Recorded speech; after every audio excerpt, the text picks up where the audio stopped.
Hello. All right, we should start our second session. If we could get back together. Okay, we'll talk. Yeah, we'll be in touch. Yeah.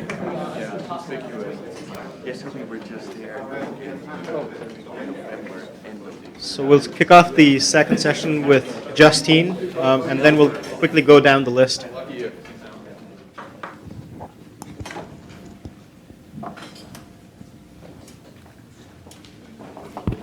All right, off to Justine. Hi everyone, my name is Justine Larson. I'm an engineering manager at the Chan Zuckerberg Initiative, and I'm not a scientist and I don't build microscopes, but I'm very interested to hear what all of you are experiencing with your pain points in the software and how CZI can help.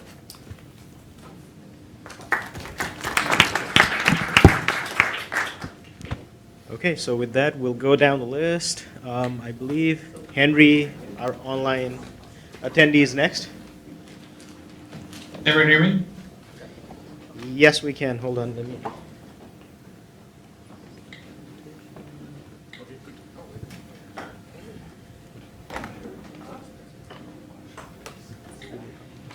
Yeah. Henry, we can all see you and hear you. It's all yours. Okay, great. So my name is Henry Pinkard. First of all, I just want to say thanks to the organizers for setting this up. I think this is a really exciting idea and a lot of good stuff could come out of it. I just want to say a brief thing about why I'm presenting remotely today.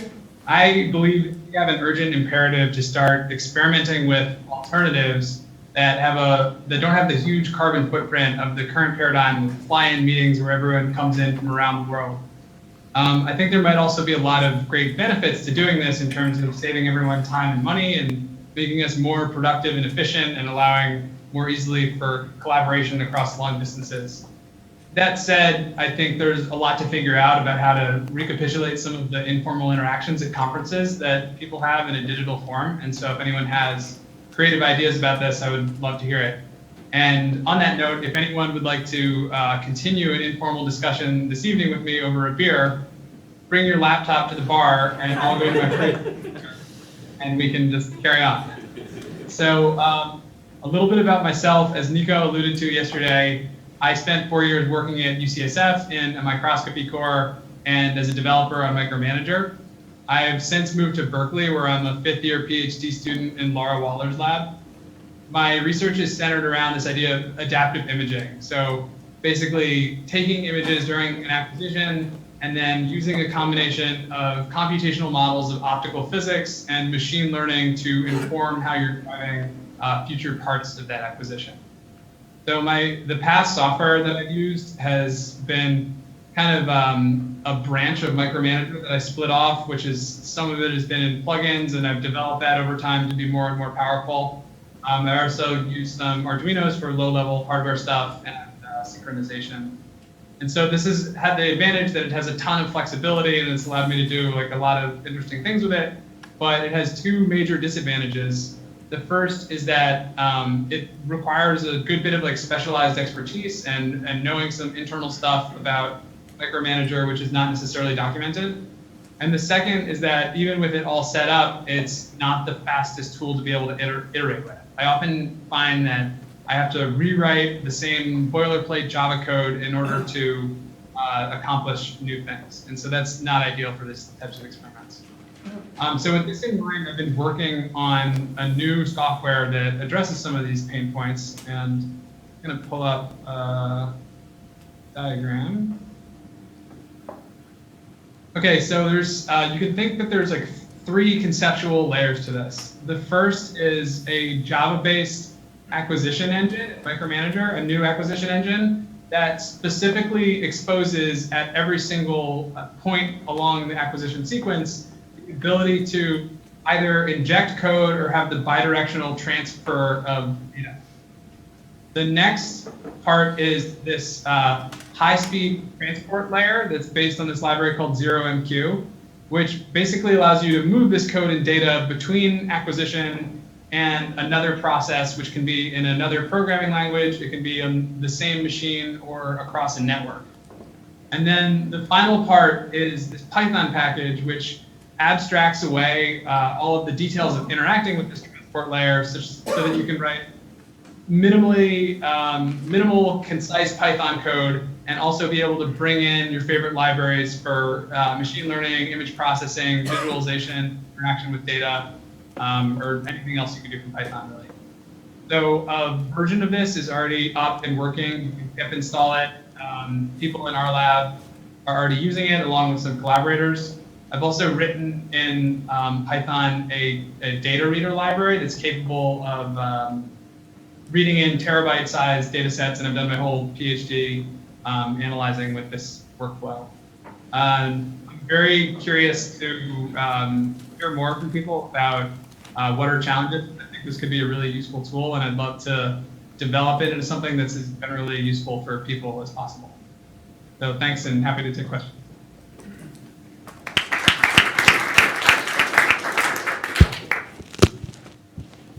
Okay, so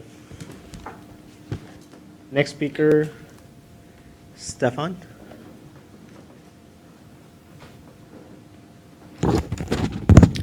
Thanks a lot. So I quickly wanted to introduce myself again, just to give a bit more background and for what stuff that I've been doing, that we've been doing, pictures are a bit helpful. So as I said, I'm also one of the few people in the room who has never touched a microscope except to use it.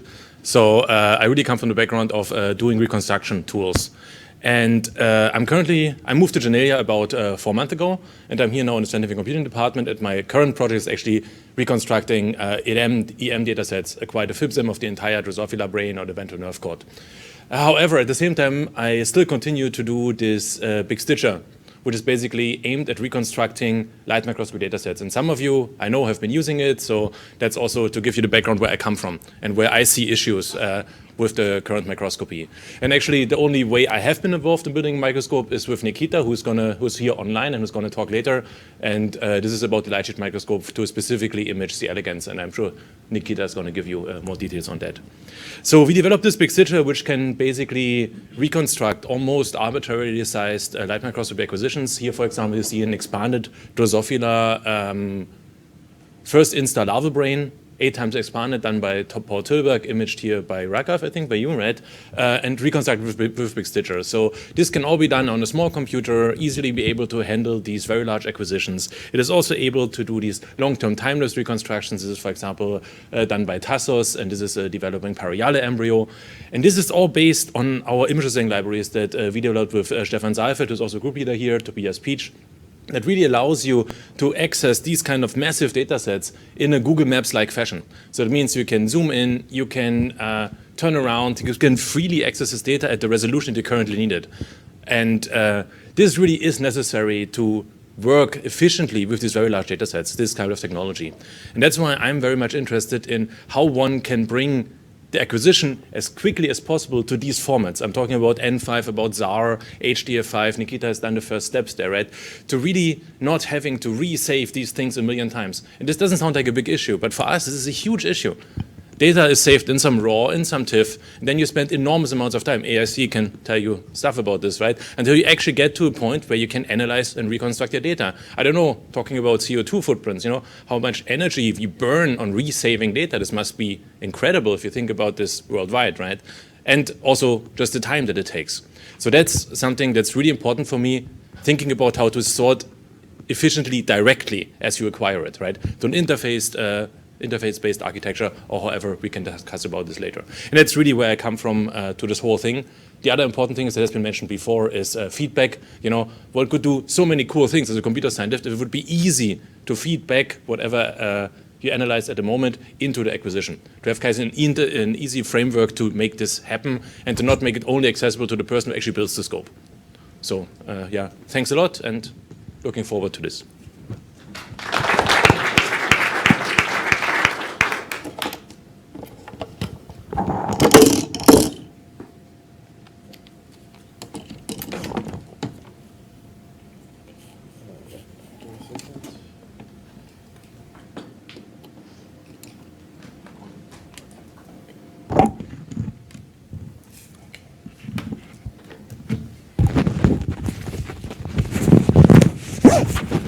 Okay, so good.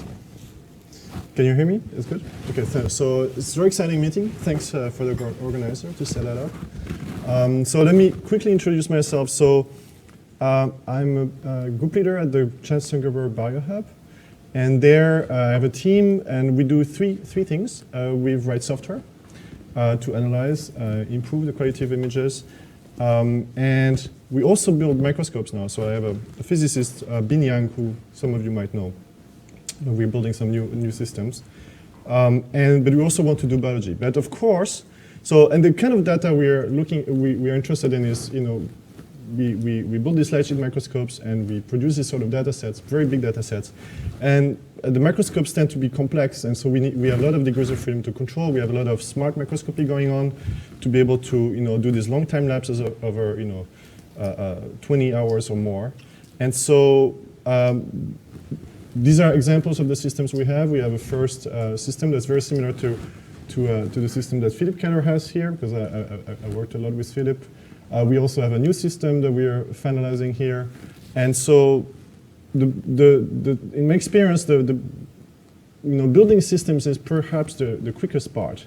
Once you have figured out the idea, the optics, the optics of it, that can go pretty fast. But the software oftentimes takes much longer, and sometimes the complexity of the software is higher than that of the hardware on the table. Sometimes, and so I've spent too much time writing code for controlling microscope. My software, which is written in Java, has gone through like 5 iterations over a span of 6 years or so. And so we can do pretty cool things like instantly visualizing in 3D what's coming out of the microscope, smart microscopy, and such things. But in the end, when I started my PhD 2 years ago, I realized that mountain of code, more than 30 projects interconnected and such in Java, is just unmanageable. And in the lab, I'm the only one that can handle this. Amit Chand, my software engineer in my team, is the other person that can handle that. But it's very difficult to maintain. And so 2 years ago, I made a big decision, and I decided I will basically retire all my Java code eventually and switch entirely to Python, give up on everything. So all the know-how I have in Python, in Java, because the thing is that it's a new job. So now I have to make sure that my physicists can actually also handle the code that controls the microscopes. And I realized that Python is a good language for that. And on top of that, 2 years ago, with a team including Nick here in the audience and Juan, we started this project Nepari to have a really good, fast viewer for Python, and this also has made it much easier for me and perhaps others to switch to Python. So what I want and what I don't want. So I don't want, using the hardware analogy for software, I'm not interested in a software that will try to solve everybody's problems. I think what I'm much more interested in is a set of parts, so following the Lego analogy. And so maybe you cannot see it, but this is actually a Lego microscope. It's actually functional, apparently. And so what I want is a modular system where there's a lot of parts that are available, and with these parts we can build something, and there's a lot of freedom. And so I can take all these pieces and build something and have all the freedom and all the kind of creative license to do whatever I want with it. And so in that sense, I think what we should really get right is the set of parts. So the low level, in terms of hardware interfacing, how do we talk to the hardware? So the micromanager, C++ layer. This is the thing I think is very important, and we need to get that really, really good, because that's the foundation on which everything else is built. And in some sense, we should get that right before we worry about how we put the pieces together. And following another analogy is that of a tree. So, the hardware interfacing, the hardware is perhaps the ground here, and you have this software that talks to it. These are the roots of the tree. And you want that very, very good, very solid, because everything else that you build on top is going to depend on that. And perhaps there's maybe a bottleneck at some point here, but what you really want is an ecosystem where everybody can build their own flavor of control software for the different problems. And so I don't want people to tell me, this is how you control the microscope. I want people to tell me, these are the set of parts that are available for you to build the thing you really want. And it should be easy, not just for a software engineer, but also for a physicist to do that. In the same way that LabVIEW is easy for engineers and optical engineers and such. So, again, my message here is really, let's focus on this. Let's get this part really solid. And let's just not have an API for Java, but also for Python. I think it's already there, but perhaps also for Julia or for other languages. And and I think, I was talking with Nedad and others, and I think, there's a little bit of maybe of traction behind the idea of making that part better, having more interfaces, having a theme binding layers to other languages, to have more device types. Perhaps, and for one that I would really need is a signal generator, something where I send a two-dimensional array with channels and time, and I send that, and it just plays it back on the DAC card. Really optimized for speed, so really, for speed and ease, and also easy. This should be easy to build, so that I think a lot of people would want to play with this, but right now it's so complex to build this that a lot of people just give up and then just build their own thing because that turns out to be easier. And so, yeah, basically I want to do it in Python, and I think Nepari can help. And I think, Nick will talk more about this. Thank you. So yeah, one thing is, Amit-chan in my team is basically tasked with, working on writing something in Python for our microscopes, and then I think it would be great for us to collaborate on this. Yeah.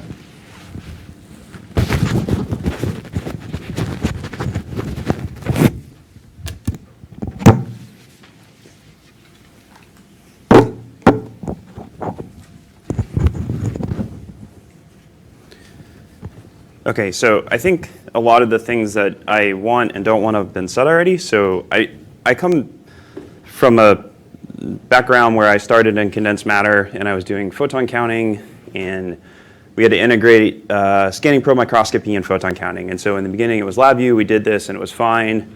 When I went to a postdoc at a national lab, my postdoc advisor said LabVIEW only, which was an interesting thing to learn about, but basically what that meant was every postdoc ended up rewriting their own acquisition code. And so, because no one could tell what anyone else did. And so when I started my group, I sort of didn't really know what to do. I'd never heard about Micromanager. And what we're really interested in is very high throughput measurements of gene expression, and then we try and use that to infer regulatory networks. So we're sort of more kind of computational biophysicists that are using the microscope to get this very high throughput data. So we're doing a lot of things like MERFISH and single molecule FISH. We moved into tissue clearing. So as such, we started building instruments to do this, and that's when we found out about Micromanager. And sort of where we've come down to in the end of Micromanager is the major pitch for the thing I want is that the camera is not the master if we're going to use Micromanager. So the DAC, we need to have an option for the DAC to be the master, because this is how all other experiments I've ever built works, and it gives you a lot more flexibility on the timing. And then two, I've heard a lot of talk about how people have had trouble with some of these multidimensional acquisitions in Micromanager, and so we've actually just ditched all of the multidimensional windows, and essentially we're just writing all our own backend code and just using the ring buffer in Micromanager. And so essentially we just upload a trigger sequence to a DAC, that runs it, we keep track of our own metadata, and we just use Micromanager as a very fast acquisition engine, and we just write everything on our own. That's still not good enough for these light sheet type measurements, and so Adam and I have been talking recently about the on-the-fly compression that he's doing. And so one of the reasons for that is we're starting to generate a lot of data, and it's not feasible to store all of it. The other thing that's quite difficult with Micromanager is we're starting to do a lot of smart microscopy with the light sheet microscopes where they auto-align themselves and do things like this. And that we have to stop the acquisition, come back, run a different function. And so basically you can't run the acquisition core and then try and do one of these autofocus things at the same time very easily. It's very difficult to thread out of it. And this has to do with the way the devices are called, so we can talk more about the problems we've had. So the big pitch that I have is actually very similar to what Loic has just said, is that having a core set of parts that we can say, this is what we're going to use this for. So a more sort of fundamental nail down what we all need is the acquisition engine, and then have API calls that we can come into. It would make our lives a lot easier.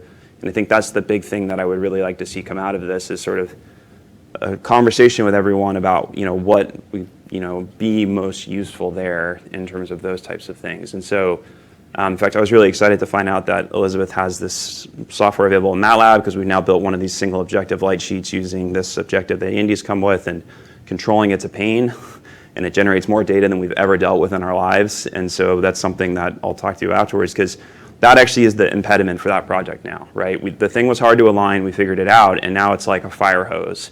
and we have no idea what to do with it, but we want to use it for, to generate interesting biological data. So how do you work with that? And I think this problem is just going to keep getting compounded more and more and more as we try and do these things. And so I don't really have a lot else to say. I feel like people have said quite a lot of it lately, but we're definitely coming at it from the angle of we're trying to generate this very high dimensional data and then use that to make inference about the way the biology networks are working. So for us, we need to take the data very fast, know that it's reliable, know that we can be quantitative with it, right? Which is a different thing than just getting qualitative images and then go from there. And so that's the kind of pitch that I have. So that's it.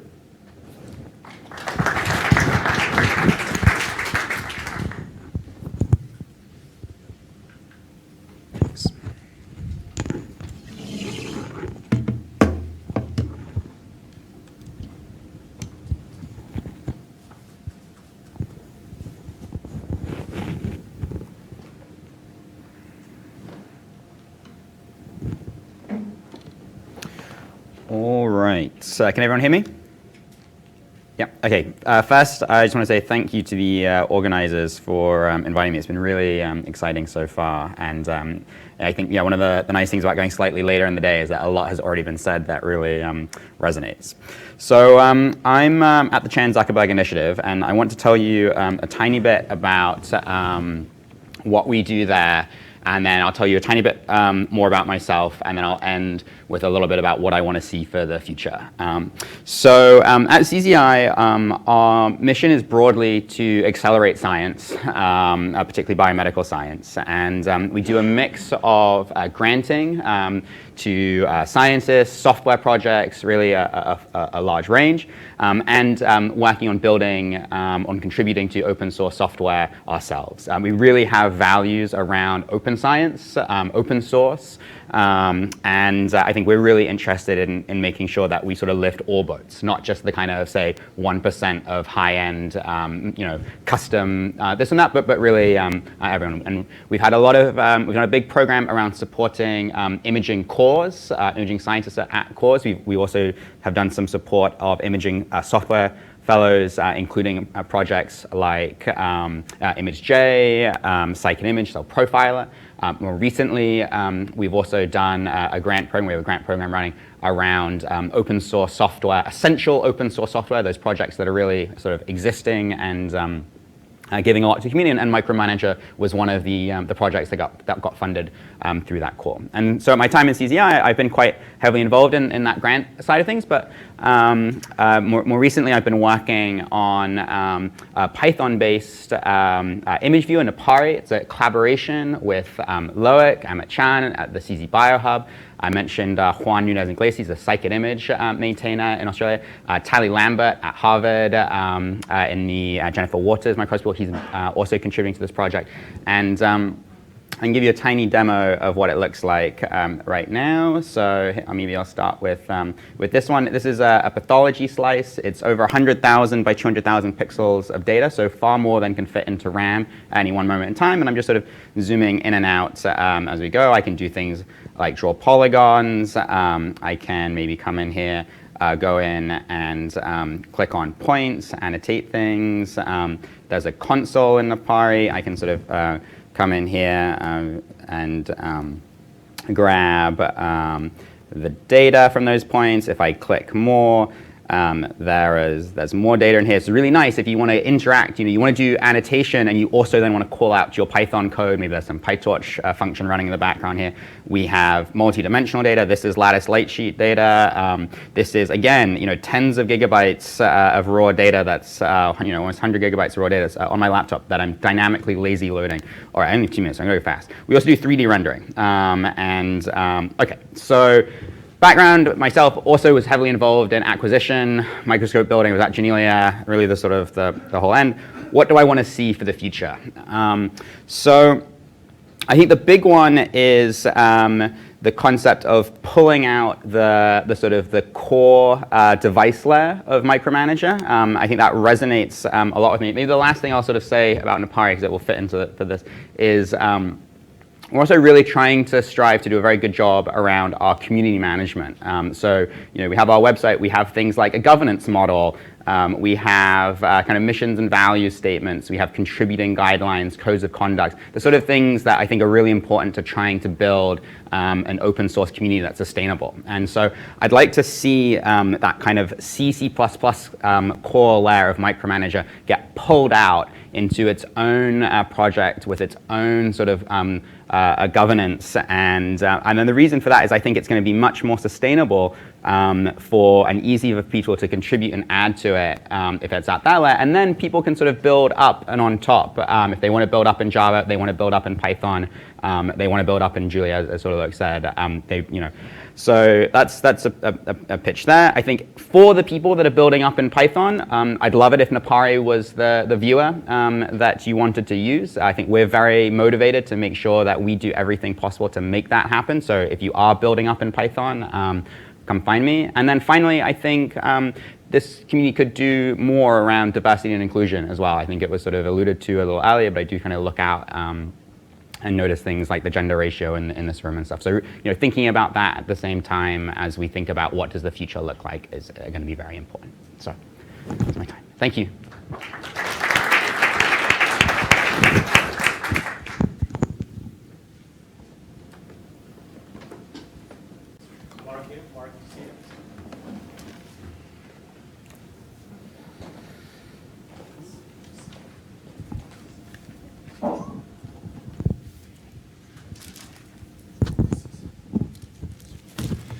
So my name is Mark Tsuchida. I've been working on Micromanager since 2013.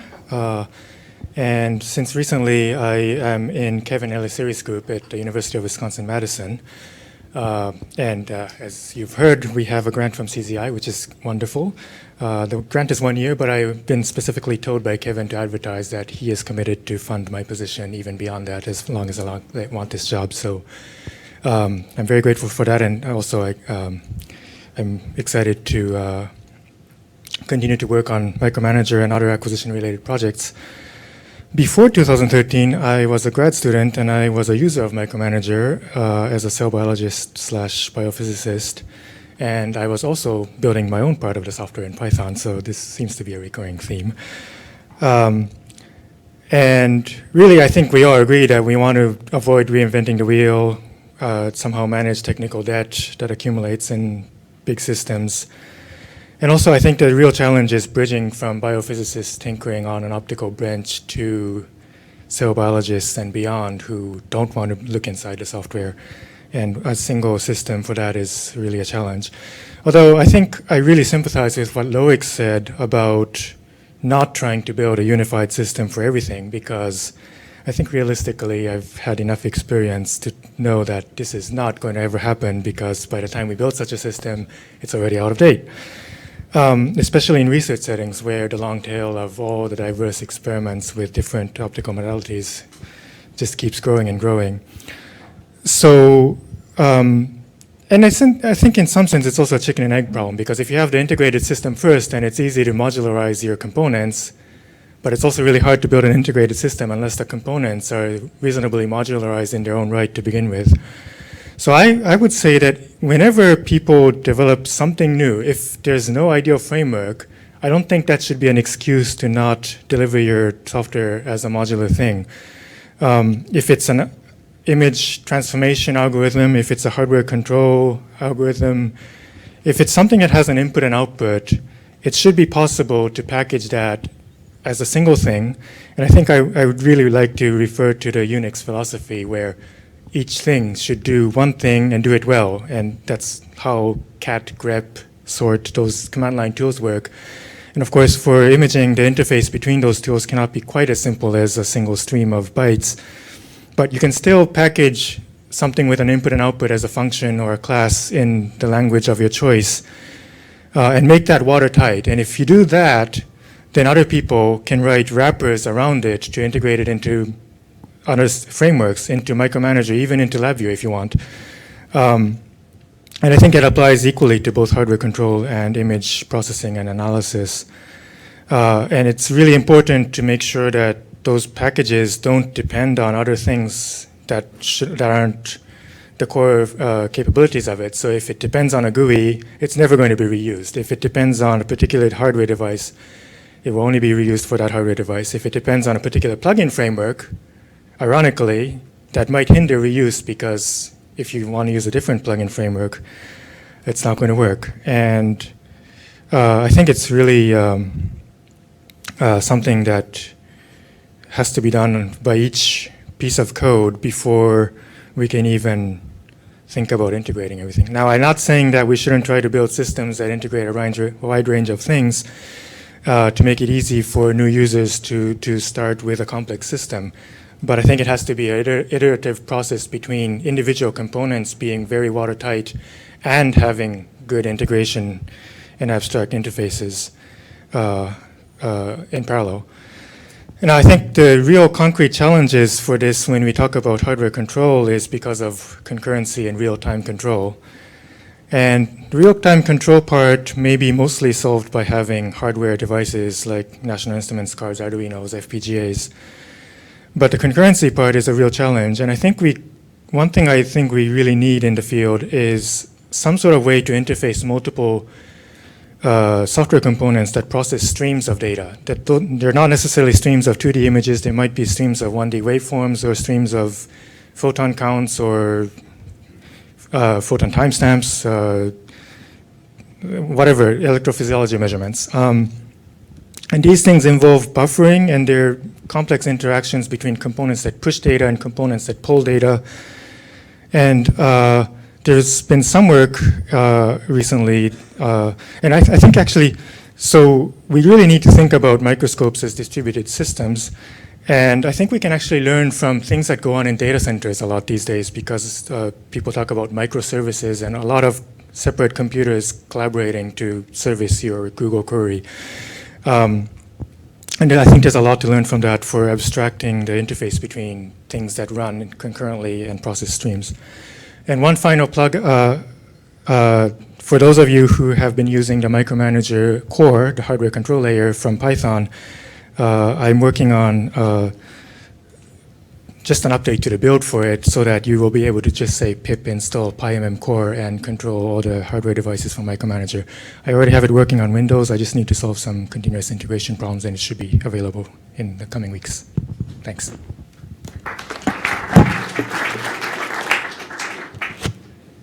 Looks like we accidentally skipped over, so we'll go back to Elliot Steele.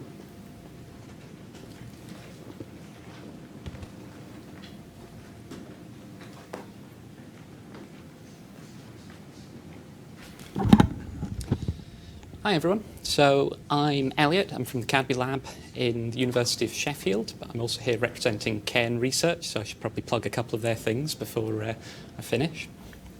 I'm a second year PhD student and my research is based on a multimodal DMD-based confocal system. So we can swap between wide field, confocal, ISM, and potentially other SuperRes techniques. And all of that is currently implemented in Micromanager. So most of that works pretty well if you're doing the very basic techniques. If you're doing wide field, multi-dimensional acquisition works perfectly, same for confocal. The problems start to arise when we switch to ISM. So with ISM, the way our implementation works is that we take a single image per pinhole position and then reconstruct in post. So what that means is that effectively each image is actually made up of 100 images. And you can kind of fudge that with multi-dimensional acquisition if you're just wanting to do a single Z position, a single color channel, but the second that you start going into multiple color channels, Z stacks, that kind of thing, you start to run into the problem that Micromanager wants to do. That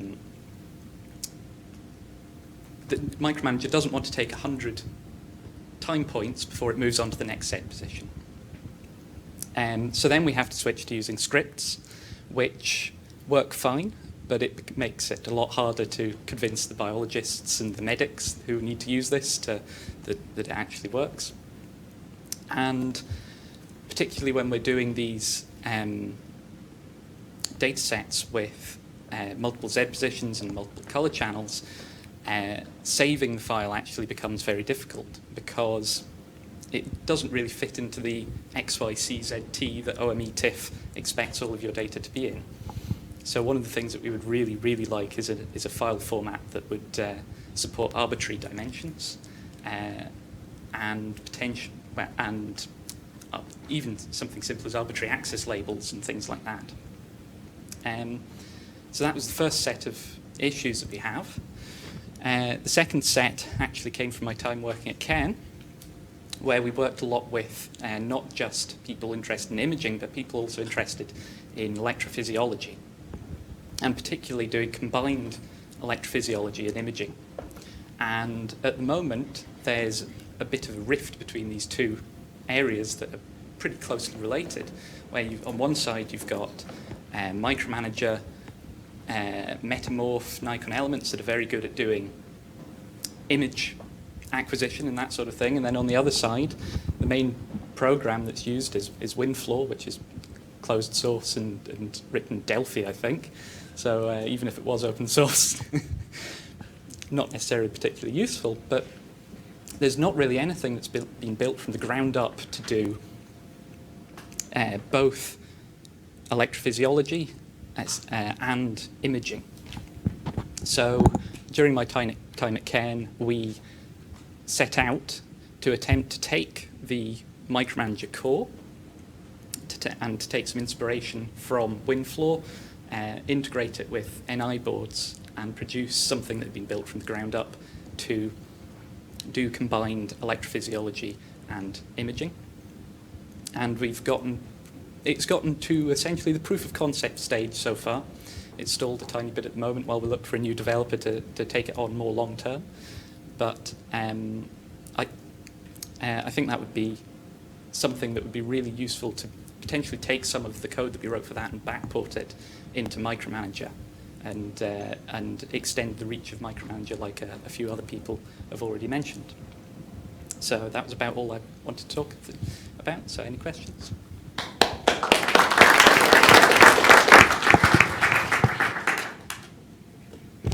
We do have a minute if you have questions. Just a comment about the saving data in multiple dimensions. So I think as Sunil mentioned, we have this problem trying to save fluorescence lifetime polarization resolved anisotropy type data, and Miro has the same problem. So this is really a live issue that needs to be addressed. It would be great if Micromanager and Miro could address it in the same way. Yeah, absolutely.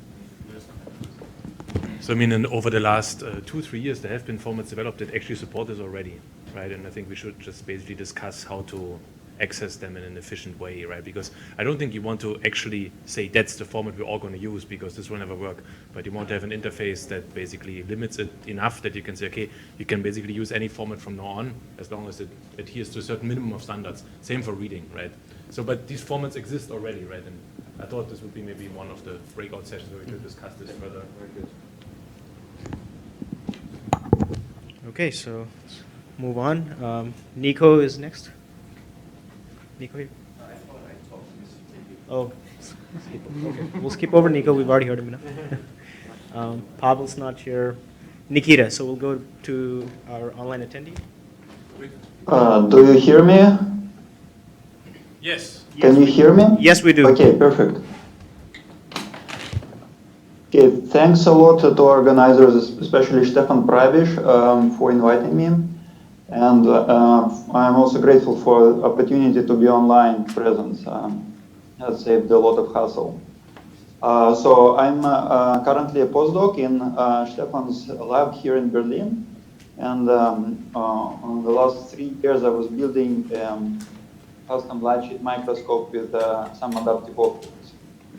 And I tinkered with the LabVIEW, C# and Micromanager, but eventually I got stuck for various reasons. And so I decided to go for maximum flexibility and independence from third-party device drivers and adapters. So I write now exclusively in Python. I am very thankful to people like Hazen Babcock and Fabian Voigt for making their Python code available. and I take bits and pieces from their GitHubs regularly. And the advantages of using Python, in my view, is first of all, it's full flexibility.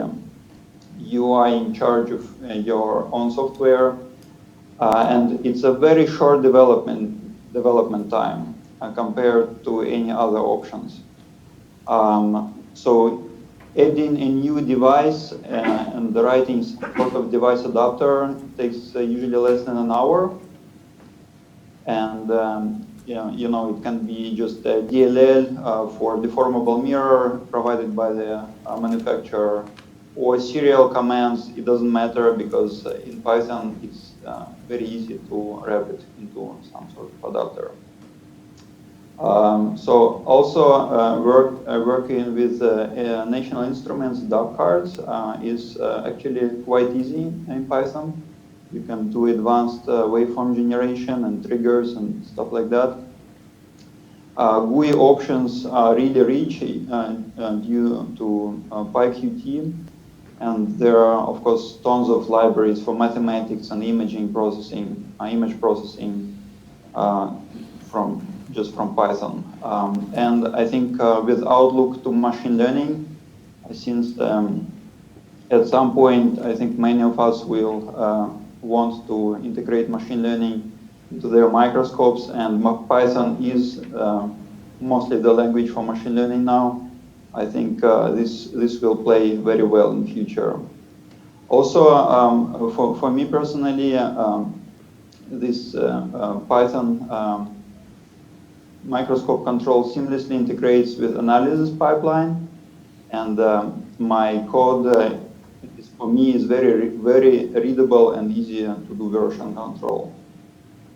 As an example, I implemented just my own library for streaming microscopy data in HDF5 format, which Stefan mentioned, and this allows to open the microscopy data in big feature, big data viewer without any conversion, just straight from the microscope. Of course, it's not all rosy with Python. There are some disadvantages, which are actually some of them specific to Python. So I think thread timing is very lousy, because Python is essentially single-threaded programming language, used to so-called global interpreter lock, but let's not go into many details. There are ways around it, but I think if we need millisecond or better timing precision, I currently go with Arduinos, and so hardware synchronization, and this works pretty well. And in the end, I would like concerning suggestions. I'm second Loic Royers and Mark Tsushida sentiment that we need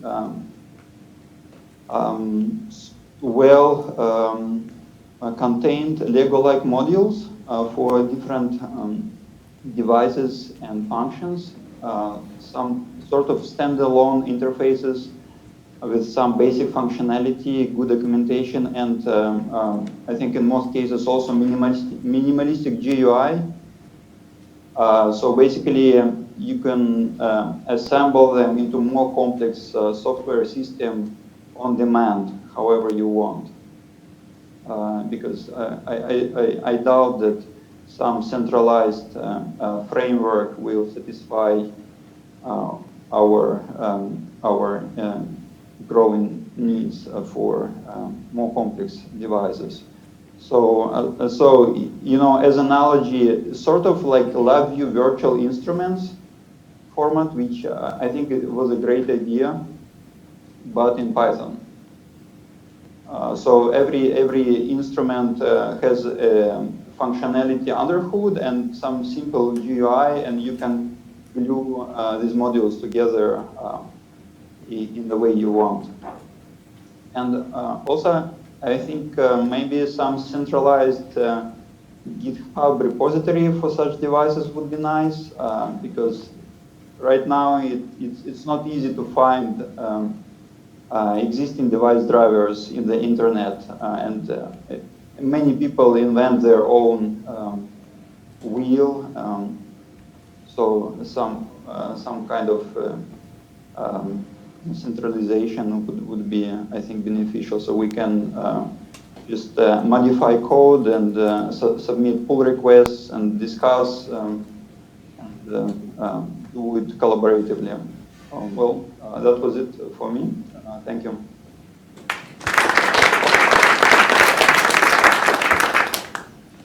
So Fabian, you're next. Okay, can you hear me? Yes. Can you? Yes. Okay, cool. So hi, I'm Fabian. I'm running something called the Mesospam Initiative, which stands for Mesoscale Selective Plane Illumination, Microscopy, which is basically an open hardware project, very much inspired by the OpenSPIM that was mentioned in the keynote yesterday. And the idea is that it is an instrument which is intended to make light sheet microscopes capable of imaging very large tissue samples, clear tissue samples, more accessible. And it's an instrument dedicated to imaging a low to medium resolution. So if you've never heard about the Mesospam, but kind of know about tissue clearing and that there's a LaVision microscope out there, which was the first commercial light sheet microscope released in 2009. It's basically a LaVision microscope on steroids. And it does that by implementing a lot of like little details, little advances that have happened in this community over the years. Easier sample mounting in cuvettes, it's compatible with all kinds of clearing media. It implements something called ASLM, or axially scanned light sheet microscopy, to make the axial resolution more uniform across the field of view. It does a variety of things and puts it into one package, which then is very attractive for people who are interested in getting a highly capable light sheet microscope for this type of application, but lack the time or the people or the know-how to develop it on their own. And so over the past year, this initiative has been scaled to currently around 10 microscopes which are in operation around the world, 5 of which are in Switzerland. And there are actually a variety of people who are building one. Actually, 2 are probably in the room, Rusty and Kevin Dean.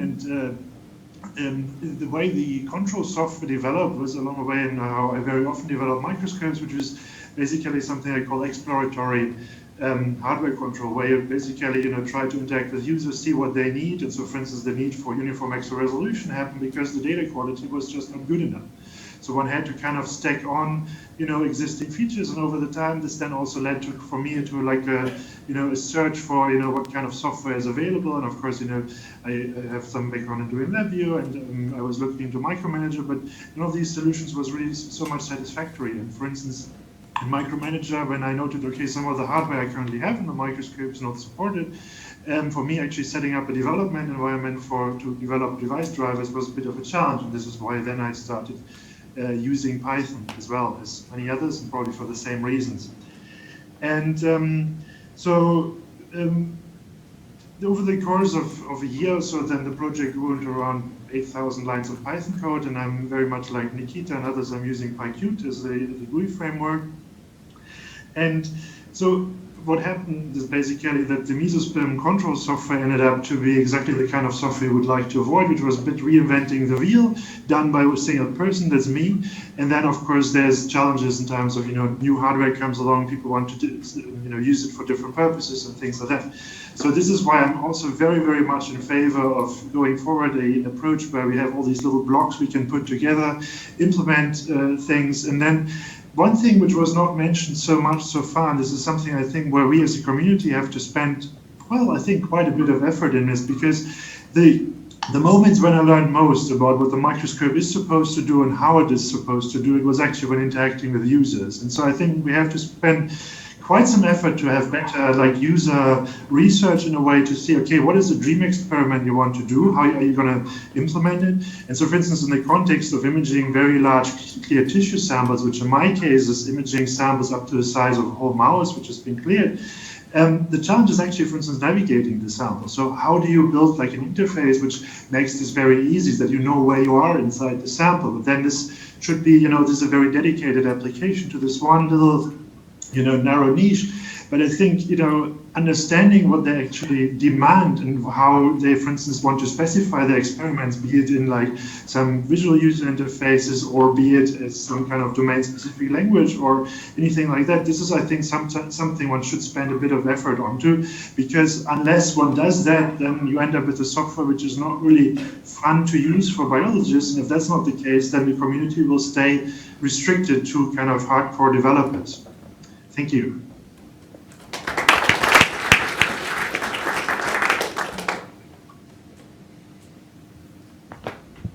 Andrew?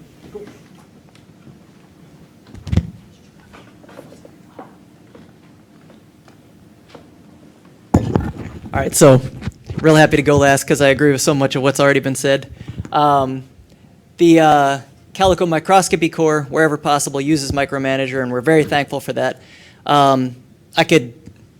What do I particularly like about Micromanager? There are so many things a user expects to be able to do when they walk in the door that Micromanager can already do.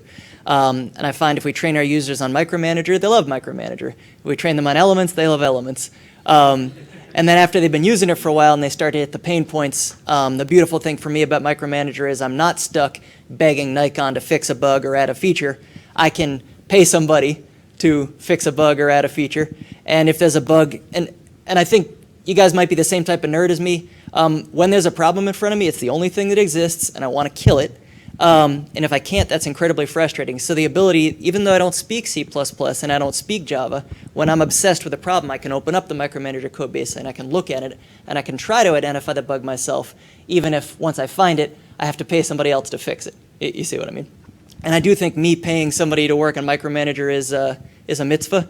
I think any excuse I can get to take some Google money and give it to Micromanager, I'm proud of that. I will say that in my hands, if I didn't have the ability to pay somebody to fix Micromanager or pay somebody to add features, because of who I am, Micromanager is effectively read-only. I don't know how to build it myself. I don't know how to write a device adapter for it, and that's my fault, but I don't think I'm the only person who fits that description. So I guess, and I might say that, and that perhaps this is because I don't understand it, but Micromanager does not fit in my brain. When I look at Micromanager, I see a large set of concepts where I don't really understand how they can relate to one another, and I get intimidated. And I might drill down to find my bug, but I have never taken the time to absorb the full structure, how everything relates to each other. When I want to add a feature, I don't understand why I can't. There's 20 other considerations that maybe make it complicated to add a feature that might seem simple to me. And then finally, for that same reason, I don't know how to make it go fast. I mean, there are many ways it already goes fast. You want to take frames off the camera pretty quick, it's great at it, but I don't know how to do really fast hardware synchronization in Micromanager. And again, that's my fault, but I bet I'm not the only person who fits that description. So the other part of my mission is you might call technique development, building new stuff. For that, I use Python, and the reason is essentially because I am in complete control when I'm using Python. The concepts I use in Python, I have taught myself. They fit in my brain. And this is kind of a fun feature. We're talking about modularity, and part of modularity is what we're living. So if you install Python and NumPy on one of our machines, and you have one piece of hardware, just a simple example, you have a little piezo from Thorlabs, you want to tell it what Z position to go to. I don't download my whole framework. I download one file, thorlabs.py, and it's got about 1 page of code, and it's got the simplest serial port protocol you can imagine. And when there's a new person on my team, we'll sit down and we'll go through that file, and they don't have to understand anything else. That's their introduction to what is a serial port. That's their introduction to what is sometimes a function or what is a class. You see what I mean? But the concept fits in the brain, and that I think is a tremendous strength of modules.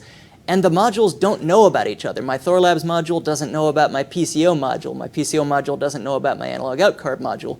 And on the very low level, that works beautifully. We download one file per piece of hardware. We compose our software the same way we compose our parts from Thorlabs. That works great. And then once you've put together, you've prototyped your optics and you've got some mechanics and some, software synchronization in there. And then you kind of knit that all into one unit, usually, one level up from one file per piece of hardware. We'll have one file for an instrument, and it'll usually, it'll define a class, and the class will be something like microscope, and it'll have methods like take picture or take stack or move to new position. But that handles all of the getting the analog out card and the camera and the stage and the filter wheel to all work together. And that I'm very comfortable making very performant and very tight. And then I get to right about that point, and I just get tired. Because at that point, that's when I start reinventing wheels that I don't want to reinvent. I certainly am not qualified to invent anything like Napari, so I'm psyched to see that module come into maturity. Typically, I want my analog out card and my camera and my file saving process to be in separate processes. And since I'm using Python, I'm using the Python multiprocessing module.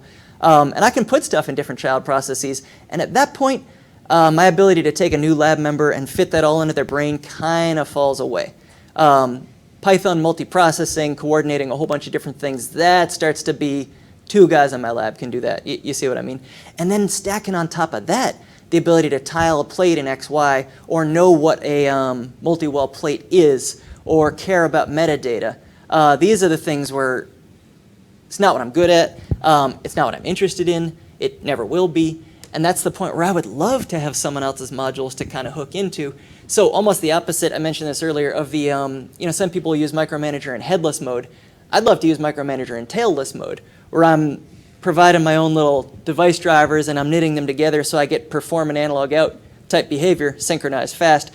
But I don't want to care about what a biologist cares about.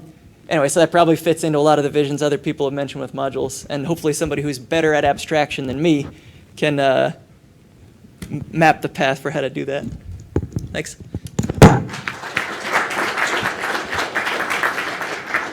So that runs the end of our list, but we do have additional attendees from within Janelia. Let's have them also introduce themselves and maybe give a quick spill. Davis, if you don't mind. Are you going to throw me the ball, or do I go come up to the front as everybody else? And we want you in video too. Oh, okay, that makes sense.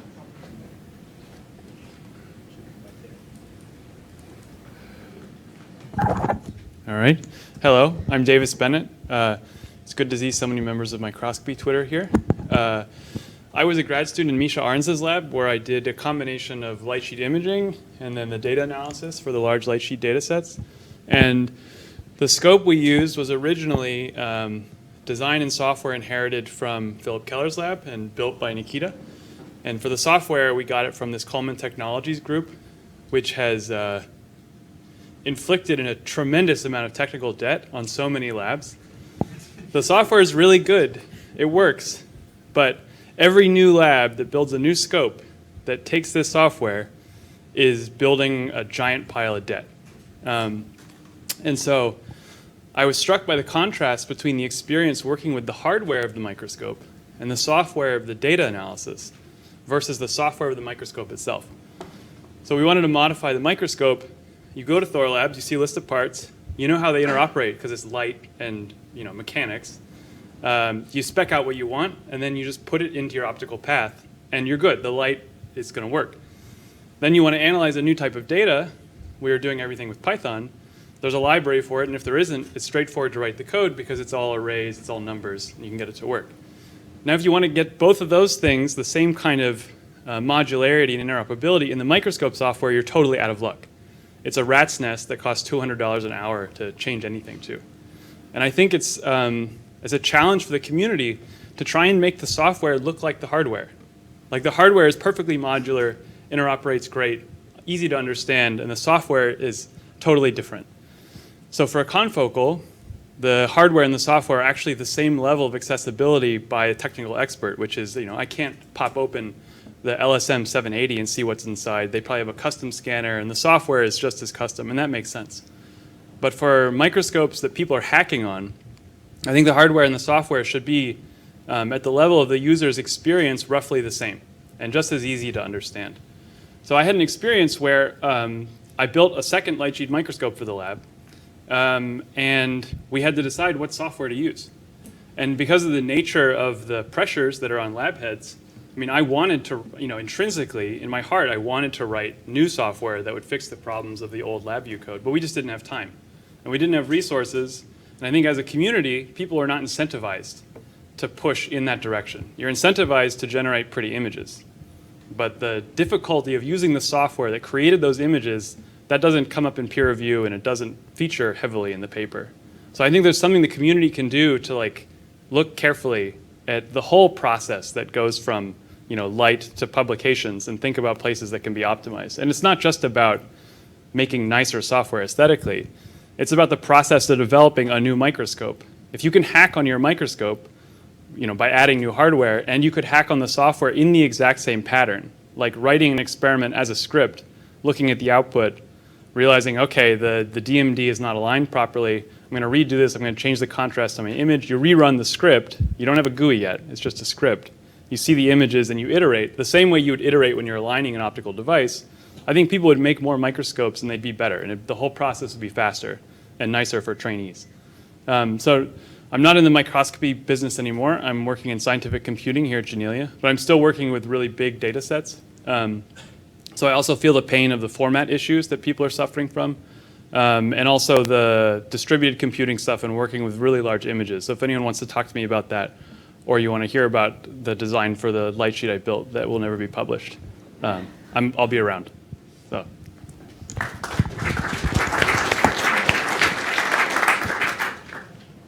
Move down the list. Brian next.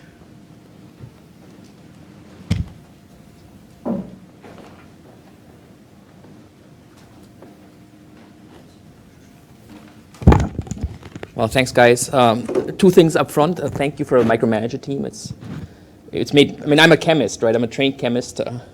Started in organic chemistry, and I built custom microscopes. So I started using micromanager since 2007. And I also want to say hi to Nikita. Hey, Nikita, good to see you. And so I built custom rigs. So micromanager is great for all the reasons we all know, right? But I do all the timing. So I slave micromanager to things that I can write but not read. So I use LabVIEW to write I use the counterparts of a DAC card and LabVIEW to write all the synchronization, and then I use micromanager to run all the things I need to run, basically. So that's kind of a chemist approach, right? It's not elegant, but effective. So I use LabVIEW and my ability to write it but not read it to control everything. And so I built all the custom setups like this, where then I use the nice micromanager interface to run things off of it, right? So right now I have a system where I have 3 cameras that can all be handled by micromanager. I think it's the only, I looked into this, it's pretty much the only one that can handle that data throughput so nicely, right? And then I have various counters in LabVIEW that control all of it. But so I like everything that was been said, especially the modularity. It'd be nice to take the modular approaches and then put them all together, sort of like you build optics, which I know of, right? But that's pretty much it. I think a lot of things have been said already, but so it's nice to build something that a chemist can use, right? So that'd be kind of a nice thing, not just hardcore programmers. Thank you, guys.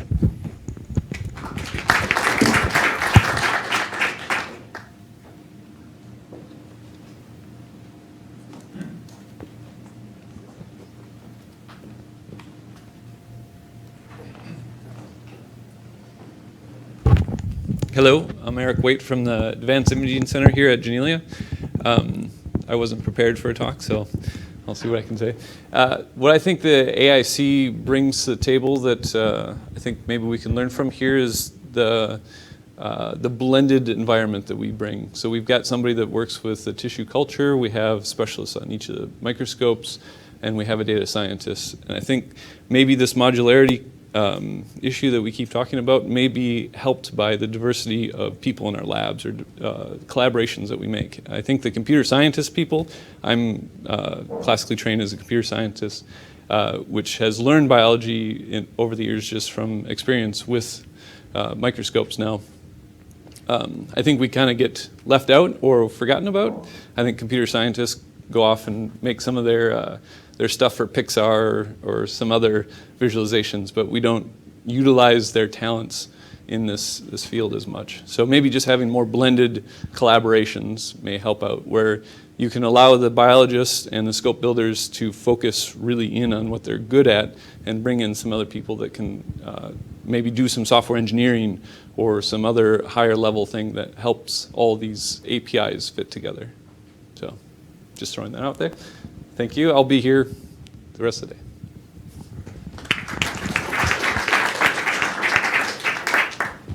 We have a question? I was going to say, there's a perception that Would you like to use this mic so that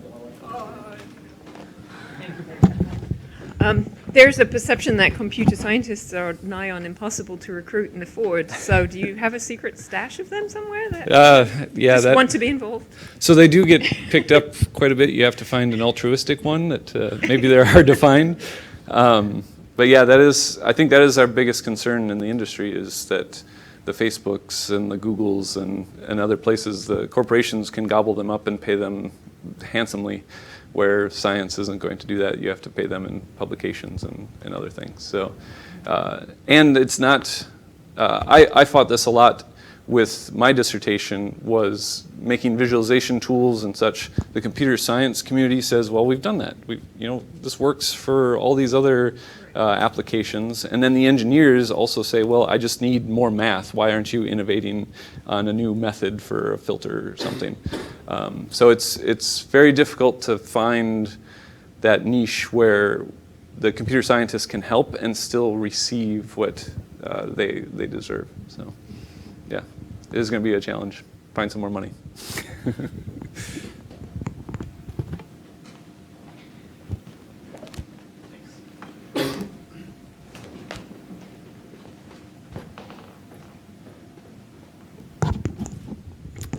Hello, my name is Blair Rosetti. I am a scientific computing associate. I work in Stefan's group here at Janelia, but I have a weird role because I'm embedded in the Advanced Imaging Center. So I work with Eric.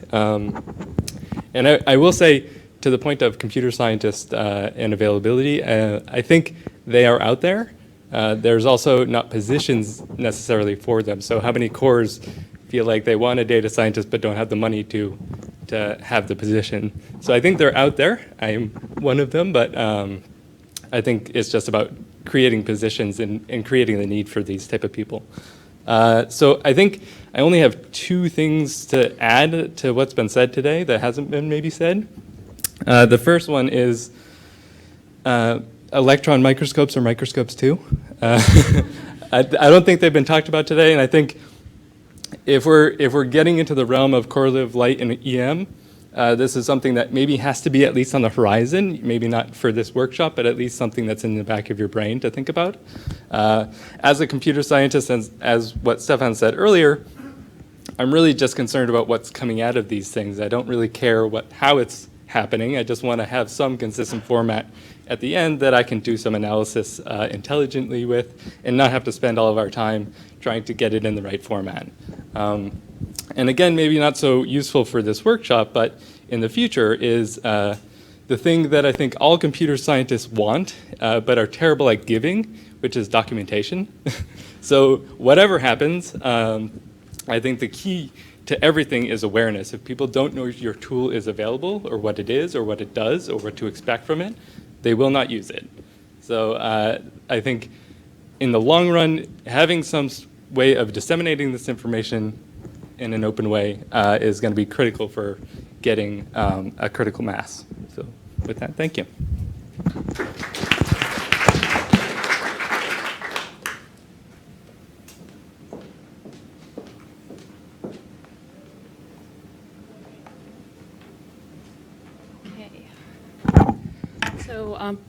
Hello everyone, my name is Ulrike Böhm. I'm working as a physicist at the Advanced Imaging Center here at Janelia, and I've been actually in the fortunate position to have experienced multiple types of settings where microscopes have been used with multiple types of users.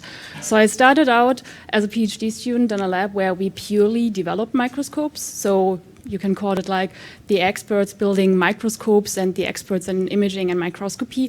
And then from there, I actually switched to for my postdoc to a more biomedical focused environment where people were actually shying away a little bit of using the software. So they using Python or using LabVIEW in order to control their instruments. There the focus was more on using something which is already out there and modifying it to a certain extent. And later on, I kind of moved here to the Advanced Imaging Center, where I'm again in a slightly different position because right now I'm actually working on instruments where the data acquisition software has already been developed. So as I said, different environments then also require, again, different data acquisition schemes, I would say. So on the one hand, when you have the experts in the room, they can more or less write everything on their own, and they can also very quickly teach themselves how to use it and how to modify it in such a way that they can use the microscopes. Whereas in a more or less non-expert setting, people actually need external help or support or proper documentation in order actually to move ahead. And therefore, I actually want to stress what Fabian mentioned at the end of his talk, meaning that we actually, when we think about designing new platforms for microscopy, we also have to keep the community in mind, but we also have to clearly define what the community actually is. Because the community is not only kind of a bunch of people who build microscopes and therefore they need the data acquisition, but the community are also maybe people from the biomedical fields who would like to use a microscope and therefore who would like to have like an easy access in order to actually be able to use a scope and modify it according to their, how it has been mentioned, kind of weird experimental designs and so on and so forth. And therefore, so expert and non-expert, that was one thing what I wanted to stress. And the other thing which I wanted to stress is also for possible platforms which will be built or which we intend to kind of modify, it's also to keep in mind that there are lots of institutions out there which are resource rich, and then there are institutions which are not that resource rich. For example, one example which I have to give is that at the beginning of the year, the Advanced Imaging Center was running a workshop in Africa, in South Africa, where they invited lots of imaging experts from all over Africa to South Africa to teach them microscopy, which is a good thing, right? But the question is, what happens if these people kind of go back to their home institutions where they are limited in the resources of which type of microscopes they can actually afford? So, and therefore, they maybe restrict themselves to the most basic parts, but maybe the data acquisition software schemes are actually quite expensive. So it would be nice to, how can I say, offer them a very nice, easy to use, easy to customize data acquisition scheme, which is then also there maybe for the non-experts. Meaning the things, as I said, which I wanted to stress, is the scalability of this type of platforms, which we plan to address, but also to keep in mind that, how can I say, we don't necessarily have to improve these data acquisition schemes for the most cutting edge technological kind of things. For example, if you have the best camera and so on and so forth, we don't have to push us in this direction, but we also have to keep in mind that these platforms have to satisfy the basic needs of people in regions where the resources are not there. Because, so meaning it's good to solve a problem, to push the cutting edge, but on the other hand, it's also so that we have to keep in mind to make sure that these platforms are very good, applicable for people who just want to do microscopy and imaging all around the world, independent of the budget. Okay, thank you very much.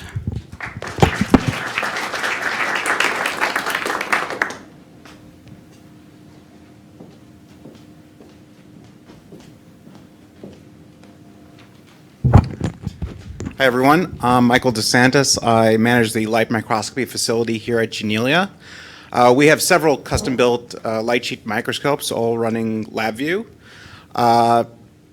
In school, I learned LabVIEW with my limited experience and was taught that it is the most robust control software out there, and I found that to be the case many years ago. But the problem with inheriting code, especially if you need to make modifications to the code that we have, as everyone has echoed, it is very problematic. It can get very convoluted, spaghetti-like, so hopefully you can solve all that. That's all.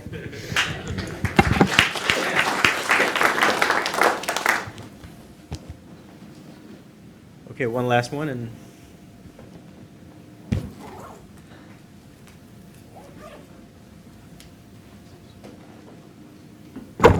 hello everyone, I'm Tin Zhao. Actually, I don't have anything to do with microscope control. I'm not in business. I'm from the Fly-EM Connectome here. I'm doing more downstream software for image analysis.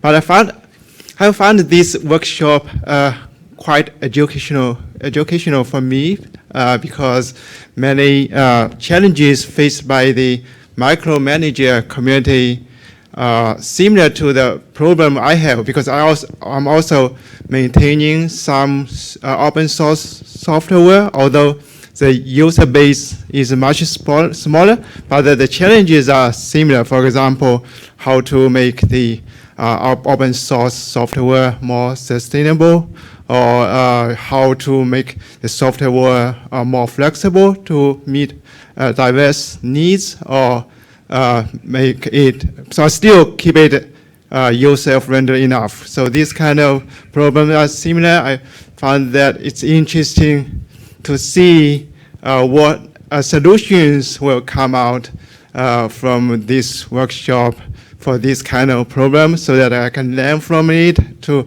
apply those solutions in on my own software problems. And I hope that in the future, what I can use what I learned from this workshop to have a better vision or have a better design for my own. If I have some new open source software to design, I can have like better solutions or better vision to design this kind of software. So thank you for the organizers to allow me to attend this workshop. Yeah, it's very, it's been quite interesting for me. Thank you. We'll end with Chen.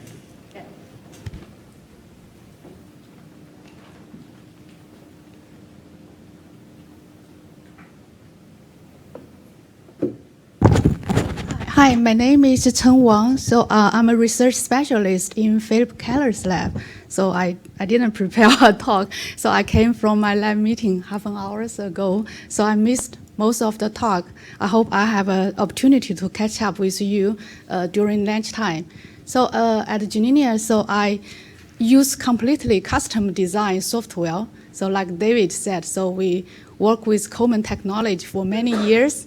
So I have background of optical engineering. So my feeling is for the instrument development, I spent 1/3 of the time working on optics parts, and actually 2/3 of time debug the software. I really feel like the software is very important. So for this workshop, so I think it's very great. So for us to talk about the lead of the software, microscope software for the future. So my thinking, so if I imagine what's the ideal software I would want for the microscope, so I want generic platform. Then for my custom components, I would like to develop small part or downloads from the website, and then put them together, and then build the control software for my microscope. I'm not part of the community of micromanagement. So right. So one thing I want to brought up is, so in my project, so actually I work on closed loop optogenetics. So closed loop means we do optogenetics based on the image. So we acquire image, and then we analyze the image on real time, on the fly, and decide where we want to perturbate using the laser. So I think for the software, it's not only control the microscope, it's also should consider the big data processing on the real time. So yeah, that's all. Thank you very much. Okay, so that concludes the talk portion. I think that was very illuminating, and we're kind of sort of coalescing towards some common themes that have come out of this. And I think we'll harp more on that in our next session. So the idea there would be to form small groups and then chat amongst a group of 5 or 6 people. And the topic for that is, like the schedule says, what are the current issues and what can we achieve? So essentially building up on what we've heard this morning, going a little deeper, and then we come back to define some of the topics for later discussions. And so we'll meet here again at 1:30. So for now, let's take a, 1 o'clock, and then we'll go from there.